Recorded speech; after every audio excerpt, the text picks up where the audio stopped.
Today I felt like a one-pot soup, so I'm going to show you how I make my homemade version of pasta fagioli.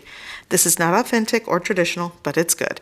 In a 6-quart pot, I'm going to add a little bit of olive oil, and I'm going to saute half of a medium onion, 1 celery stick, and 1 medium carrot that I chopped. By the way, I'm doing this kind of backwards. I'm going to add a pinch of salt, but I'll show you what I mean. I meant to actually cook 5 slices of bacon that I chopped. So as I'm sauteing this, I realized, oh, that's right, I was supposed to cook bacon first. So if you are making this recipe, cook the bacon first. And in the rendered fat, you can saute the celery, onion, and carrot. Okay, so now I'm adding the bacon and I'm going to cook and render some of the fat. If you want to skip the bacon, then just add the olive oil and saute the aromatics with a pinch of salt. That also works. Okay. So, like I stated earlier, this is not traditional or authentic, but this is just something that I love to make. Going in with 1 pound of lean ground beef. This is a 90 to 10 meat to fat ratio ground beef. If you are working with anything higher in fat, you might want to drain some of the fat. Okay, and I'm going to add 2 cloves of garlic that I chopped. Here I have a combination. It's 1 tablespoon of dried Italian herb blend, a 1/4 teaspoon of dried thyme, and a 1/4 teaspoon of crushed red pepper flakes. And I'm going to add like a 1/2 teaspoon or so of salt. You can always add salt later to taste, so just maybe start with a 1/2 teaspoon. Now I'm going to break that apart and continue cooking and browning the meat.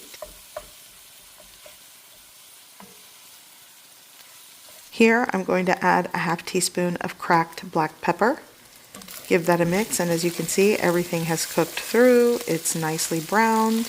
There is flavor and fond at the bottom of the pan, so that is great. Now I'm going to add a 15-ounce can of crushed tomatoes.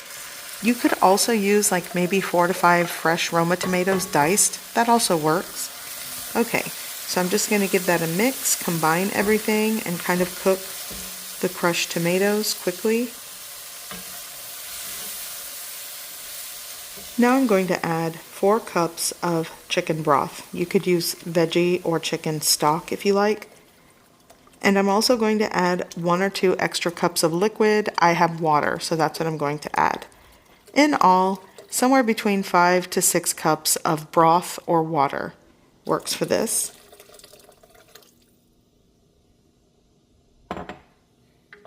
Okay, so after giving that a mix, I'm going to add 2 15-ounce cans of drained beans. I'm working with white kidney bean and a small red bean going in.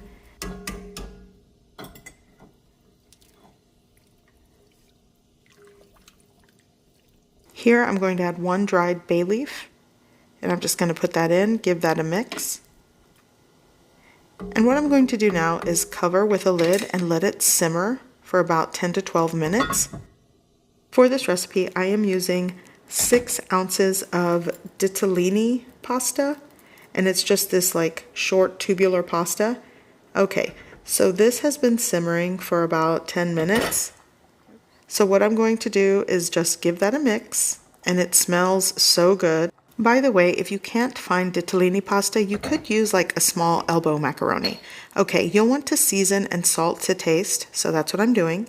And now I'm going to add the pasta.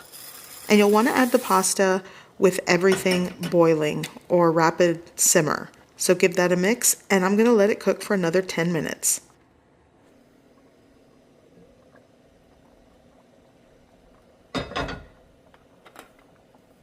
So this is cooked for 10 minutes, and once the pasta is cooked, it's ready. Look at this. It is so easy to make and so good. And if you want it extra brothy, you could add more broth into the mix, or you can add less if you want it thicker. Okay, adding fresh parsley on top, and this is ready. This is dinner, and I'm going to show you how I serve the bowl. So I add a couple ladlefuls of everything into the bowl.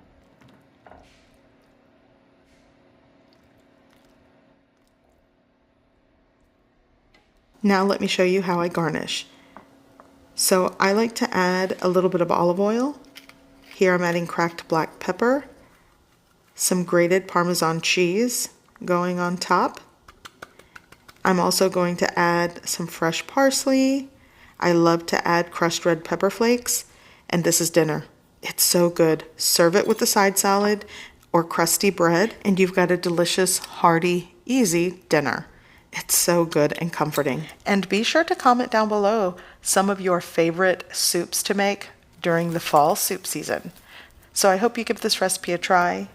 I hope you like it, and thanks for watching.